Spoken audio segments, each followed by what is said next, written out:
Brothers and sisters, so a little bit more on the life of Saint Mother Teresa of Calcutta in terms of her profound sense of the importance of prayer.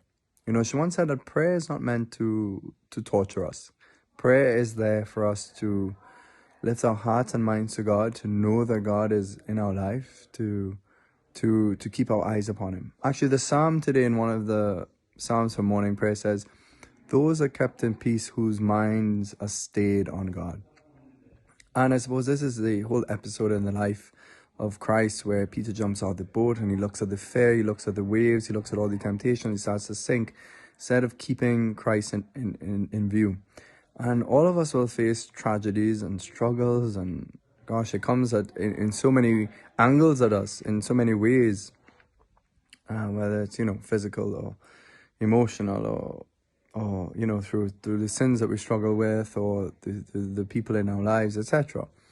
And so, but just at least keeping your mind on God, as the psalm says, one is stayed in peace. Now, peace, Christian peace, as Mother Teresa knew very well, does not exclude at all suffering. It doesn't exclude problems. In fact, one can be very close to the Lord and have a lot of problems.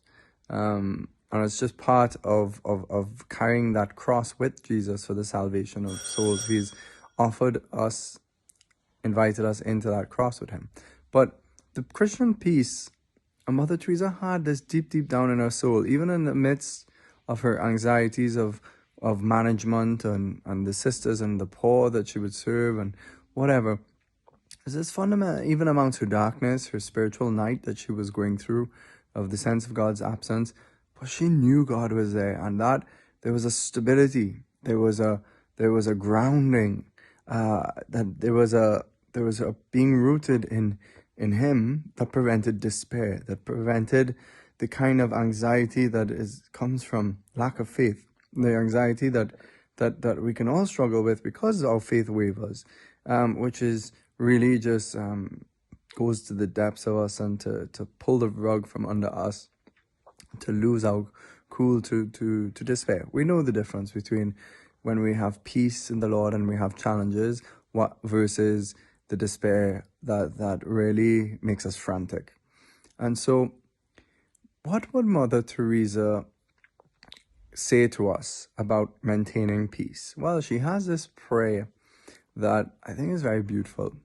And she says, "The fruit of silence is prayer."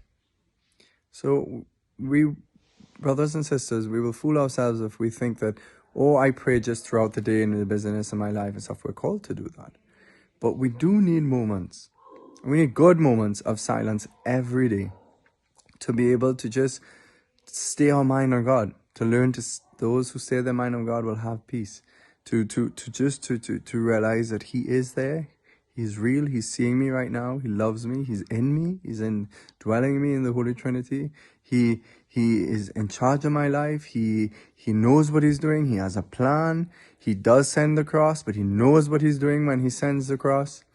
He knows what He's doing, and He loves me, and it's ultimately for good. So just recollecting ourselves on this truth, this fundamental truth. In this silence, we learn prayer is born. We start to become aware of God in silence, turning from the distraction of the world, trying to make that act of faith that God is there, God is there. And then she says the fruit of silence is prayer, but then the fruit of prayer is faith. When we find time for quiet time and silence and we stay our minds on God, we know that He's real, and we meditate on the fact that He's real and find this communion with Him by tasting Him in faith, by knowing that He's there, then our faith grows. So the sacraments nourish our faith, hope, and love, but prayer as well nourishes our faith. The more we pray, the more our faith will grow. Then the more we will then, as Mother Teresa said, the fruit of faith is love. And love then is a crown really of the spiritual life. Around it, love is what makes us holy.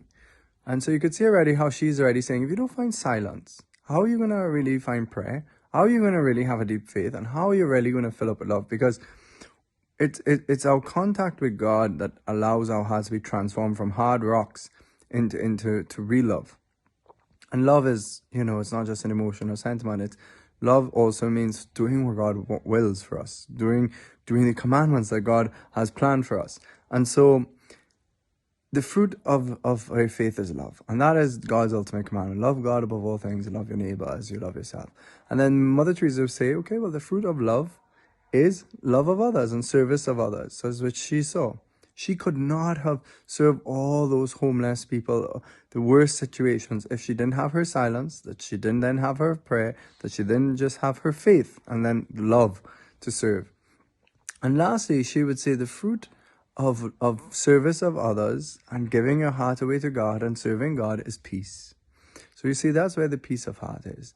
It's this foundation of silence, prayer, faith, love, service of others, and living out the commandments, and peace. And so our peace is founded deep, deep, deep in the Lord.